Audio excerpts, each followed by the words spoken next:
E aí, pessoal, como é que vai? Tudo bem com vocês? Então a gente está aqui mais uma vez nas nossas aulas para falar um pouco sobre a cultura popular maranhense.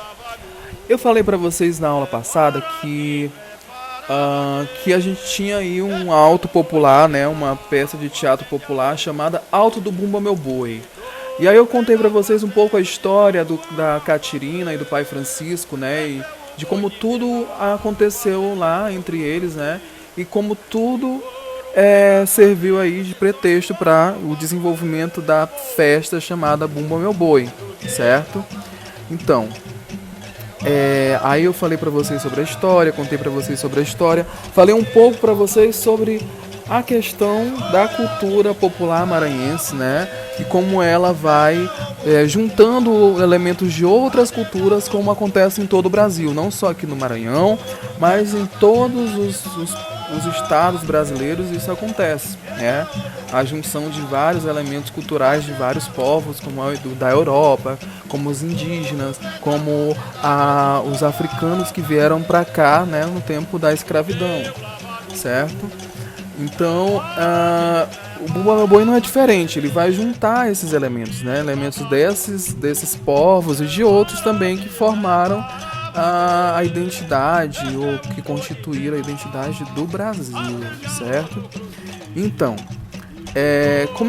como vocês devem saber, a brincadeira do Bumba Meu Boi, ela assume um ciclo, ela está dentro de um ciclo festivo, né? Ela está dentro de um ciclo festivo que é o ciclo junino. E aí é por isso que a gente está tratando disso nessas aulas aqui agora, né? Falando um pouco sobre esse tema dentro dessas aulas, porque a gente está em junho, né? Começa aí um momento de festas juninas, né? De celebrações variadas aqui, né? Então a gente tem aqui todo um ciclo festivo, né? Que se inicia, claro, é evidente que inicia antes de junho, né? Mas os ensaios que em geral acontecem dos grupos no estado, eles vão até mais ou menos aí essa data agora, do dia 13 de junho, por aí assim, né? E aí os grupos vão se preparando para um próximo momento que é o batizado, para enfim começar as festividades mesmo do Bumba Meu Boi, certo? Então, a gente tem aqui o boi que como é que eu diria, um dos elementos mais importantes da festa, né? O boi assume um lugar de importância muito grande dentro da festa. E aí a gente fica perguntando, mas será por que o boi assume essa importância toda dentro dessa festa, gente, né? Tem um professor da universidade chamado Tácito Borralho, né? Tácito Borralho. Ele vai dizer que, ele é da Universidade Federal do Maranhão, né? Ele vai dizer que as celebrações que estão associadas ao boi, né? Que tem o boi lá como centro, elas não são tão atuais assim, né? Elas remontam a um passado bem antigo, né? As celebrações bem antigas, desde lá da pré-história, né? Que tinham rituais mágicos, né? Associados à caça, à fertilidade, né? Onde se celebrava o boi lá, né, como um elemento importante associado à vida, né, associado à caça. E aí a gente vai vendo dentro da história vários grupos, né, campestres, várias sociedades campestres que assumem o boi como esse animal que está associado à vida, que está associado à fertilidade, né? Que tem relação com a terra, que tem a relação com a agricultura, né? E aí a gente vai vendo dentro de várias sociedades, tanto na Europa, quanto na África, quanto na Ásia, quanto na própria América, manifestações que têm essa característica, né? Que assume o boi como esse elemento associado à vida. E aí, se a gente for pensar aqui no Nordeste e aí no Brasil, né? Como que acontece, né? Por que será que o boi assume uma importância tão grande? Isso vai acontecer porque mais ou menos lá pelo século XVII, o animal ele assume uma importância econômica para as fazendas da região, né? A gente vai viver nesse momento aí no Nordeste, né? Sobretudo no Nordeste, aquilo que se chamou de ciclo do gado, certo? onde esse animal ele tinha uma importância econômica, né, para o Nordeste. E a gente vai ver a festa mesmo do Bumba Meu Boi, né, esse folguedo popular, sendo registrado em um jornal lá de 1840, chamado O Carapuceiro, né, onde um padre chamado Padre Miguel do Sacramento Lopes, ele vai se referir à festa de uma forma não muito positiva. Ele vai dizer que a festa é uma festa de produção tosca, né, estúpida e destituída de graça. Só que se a gente for analisar direitinho a festa do Bumba Meu Boi, a gente vai ver que tem uma riqueza muito grande de detalhes, né? Uma riqueza muito grande de elementos, uma riqueza grande também de elementos culturais, né? A gente vê ali o catolicismo popular, né? Que veio da Europa, né? Que é europeu, junto com elementos da cultura indígena, da cultura africana, né, sendo misturados ali, culturas de outros povos.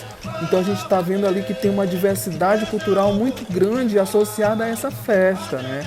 É uma festa muito cheia de riquezas, muito cheia de elementos, né, que precisam ser encarados dessa forma. Então a gente vê ali que o boi ele é o símbolo, né, de uma força bruta, né, de uma força mitológica, que tanto era associada, que está associado tanto nas culturas indígenas quanto nas culturas africanas que vieram para o Brasil, né, e que ajudava a auxiliar o trabalho, né, que era um companheiro, vamos dizer assim, um companheiro de trabalho mesmo, né? Que ajudava nessa labuta aí do dia a dia, porque o boi, além de ser uma carne muito boa para se alimentar, né? Ele também ajudava em alguns processos ali dentro da fazenda, né? Para moer, para girar moinho e etc, né? E aí a gente vê na festa do Bumba Meu Boi que ali tem uma personagem que é o boi mesmo, né? Que ele é construído como uma armação de madeira leve, certo? E aí em volta dele tem uma espécie de feltro, uma espécie de tecido, né? Que ela é enfeitada com vários canutilhos, com lantejoulas, com fitas, né? Com algumas imagens. Então é um elemento bem enfeitado. E essa parte que envolve, né, esse pano, esse tecido que envolve o boi, ele é chamado aqui no Maranhão de couro, o couro do boi, né? Que é essa parte que envolve essa estrutura de madeira. E aí esse boi, esse animal, né, de brinquedo, né, que a gente fala na festa, quem anima ele é uma pessoa, um brincante, né, que vai dar vida a essa personagem, que vai dar vida a esse boi. A gente tem assim modalidades no teatro convencional, né, no teatro tradicional. A gente chama de teatro de animação, que é quando se trabalha com bonecos, se trabalha com elementos que um ator, né, uma atriz, né, vai animar, vai dar vida a esses elementos, certo? No Bumba Meu Boi não é diferente. A gente tem ali um ator dançarino, né, que ele dança, que ele movimenta o boi, que ele dá vida para esse boi, né, que ele faz com que o boi ele tenha ali uma característica, né, ele comece a brincar, certo? Além dessas personagens, né, a gente tem também o pai Francisco, né, e a mãe Catirina, que são personagens que assumem também algumas brincadeiras, em alguns grupos, né, e eles assumem uma função também importante dentro do Bumba Meu Boi, certo? Eles não estão só na história, eles não estão ali só no alto, mas alguns grupos assumem essas personagens como personagens também do Bumba Meu Boi, da festa do Bumba Meu Boi, certo? Que a gente já conhece lá toda a história do desejo da Catirina, né? E do que o pai Francisco fez por causa desse desejo e do que eles sofreram, né? Então, a gente tem aí alguns grupos que ainda trazem essas personagens aí como personagens importantes, ok? Outra personagem que eu queria destacar para vocês é o dono da fazenda ou o amo do boi, né? é aquela figura que se vinga de Pai Francisco e da Catirina porque eles mataram seu boi e comeram a língua, né? Então ele exige uma solução para o problema, né? Ele exige uma solução para o problema. E ele geralmente na festa do Bumba Meu Boi, ele é aquela pessoa que puxa a toada, né? Aquela pessoa que puxa um enredo, que dá vida à festa, né? Ele que faz a festa acontecer. É o chamado amo ou patrão do boi, né?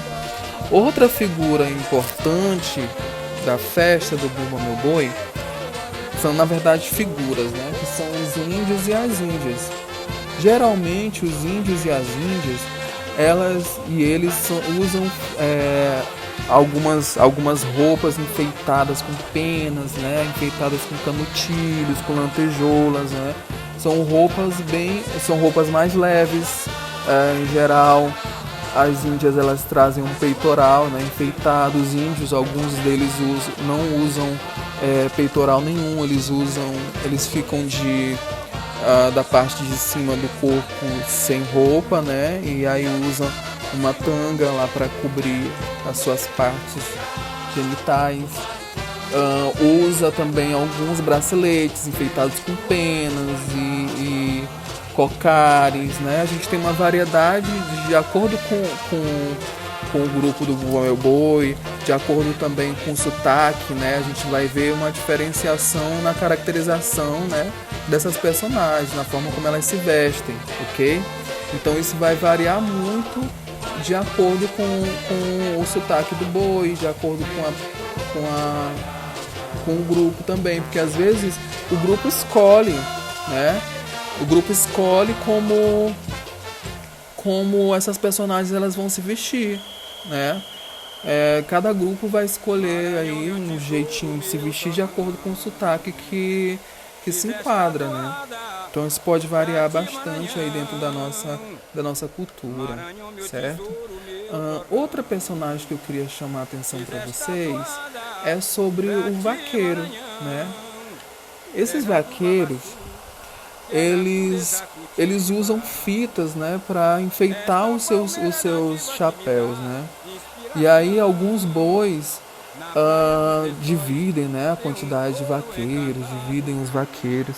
E esses vaqueiros eles utilizam umas roupas enfeitadas, né, umas roupas coloridas. Eles usam instrumentos como maracás, né?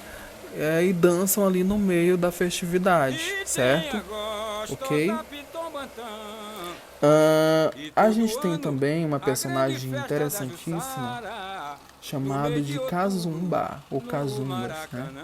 Que são personagens que eles parecem assim seres fantasmagóricos, né? Eles têm máscaras grandes de animais, eles têm uma túnica, né? Uma túnica feita de feltro também, né?